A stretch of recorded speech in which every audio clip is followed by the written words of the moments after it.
사랑하는 성도 여러분, 주님의 은총을 기원합니다. 이 시간 사순절 묵상 29번째입니다. 오늘의 주제는 불로 연단받은 신학교. 성경의 말씀 신약성서 베드로전서 1장 7절의 말씀입니다. 너희 믿음의 확실함은 불로 연단하여도 없어질 금보다 더 귀하여 예수 그리스도께서 나타나실 때에 칭찬과 영광과 존귀를 얻게 할 것이니라. 믿음의 사람에게 시련과 환난은 선택이 아니라 필수 과목입니다. 시련은 믿음을 연단시키는 수단이요. 믿음은 고난과 시련을 통해 성장하기 때문입니다. 1918년 12월 일어난 화재 사건으로 인해 본관 건물을 잃은 협성신학교와 하디 교장은 믿음을 성장시키는 연단을 받았습니다. 1918년 10월 31일부터 11월 4일까지 개성에서 남감리회 연회가 열렸습니다. 이 연회에서 서울지방 장로사 직분을 면제받은 하디는 목회 사역에 대한 부담감을 덜고 신학교 사역에 집중했습니다. 그런데 가을 학기 수업을 마치고 제6회 졸업식을 거행하기로 한 12월 12일 협성신학교 본관에 화재가 발생해 건물이 모두 전소되었습니다. 매일 신보에 실린 화재 소식입니다. 12일 오전 8시 30분쯤 되어서 경성 냉동 31번지 미국인 똑구다이 하디의 협성신학교 안 교장실에서부터 불이 맹렬히 나서 아래층은 물론이고 불길이 전부 퍼져 사정없이 타는데 더구나 그 학교 안에 목재에는 칠을 한 까닭에 불이 붙기가 무섭게 순식간에 다 타버리기 시작해.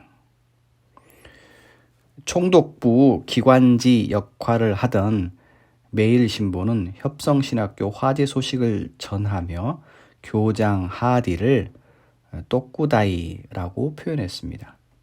이는 외골수, 고집불통이라는 뜻의 일본 말입니다. 왜 저런 표현을 쓴 것일까요? 하디는 방화범을 찾기 위해 학교 직원과 학생들을 수사하려는 일본 경찰에 비협조적이었습니다. 그래서 일본 경찰이 하디에 대해 불평하는 소리를 듣고 매일신보 기자가 그런 표현을 쓴 것으로 보입니다. 하지만 하디 덕분에 방화범으로 몰려 고초를 당할 뻔한 학교 소사 김희식은 무사할 수 있었습니다.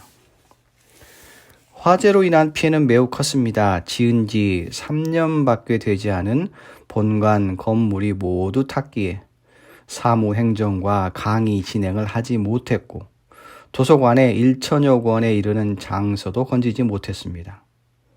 화재로 인해 신학교가 입은 손실은 대략 3만여 원으로 추산되었습니다. 모교의 화재 소식을 들은 서울과 지방의 졸업생들은 협성신학교 화재 구조회를 조직하여 모금 운동을 벌였습니다. 전국에 흩어졌던 소문들은 이에 적극 호응하였습니다. 교장 하디도 미국 교회에 복구자금 1만 4천 달러가 필요하다며 지원을 호소했습니다.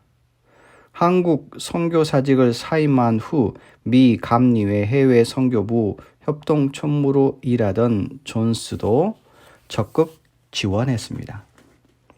남감리회 해외 선교부도 선교 100주년 기금을 복구 자금으로 보내주었습니다.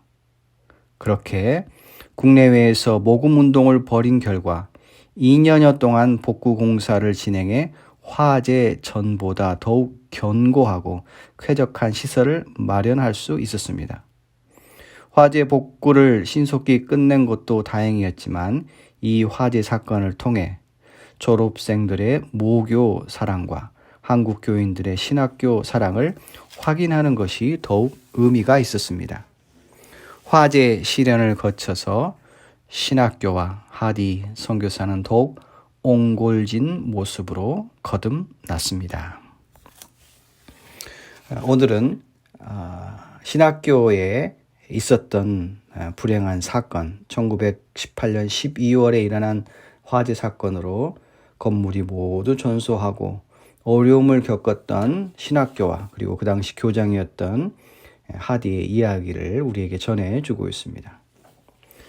이처럼 우리가 좋은 일, 하나님의 일, 또 우리 각자의 인생에서 선한 목적을 가지고 어떤 일을 진행할 때 좋은 일뿐만 아니라 어려운 일, 갑작스런 고난, 시련이 찾아오기 마련입니다. 그러나 믿음 안에서 서로 협력하고 서로 격려하고 서로 위로할 때에 하나님께서는 이 고난과 어려움을 통하여서 더 좋은 것들을 우리에게 주신다는 사실을 우리는 이 이야기에서 발견할 수 있습니다. 간절히 바라기는 현재 여러분이 당하고 있는 고난과 시련이 무엇입니까? 이 어려움을 통하여 성경에 말한 것처럼 하나님을 향한 굳건한 믿음, 더 나아가서 나를 사랑하시고 나를 성숙해 하시는 하나님의 손길에 순종할 수 있는 저와 여러분이 될 수 있기를 간절히 부탁드리며 또한 축복합니다.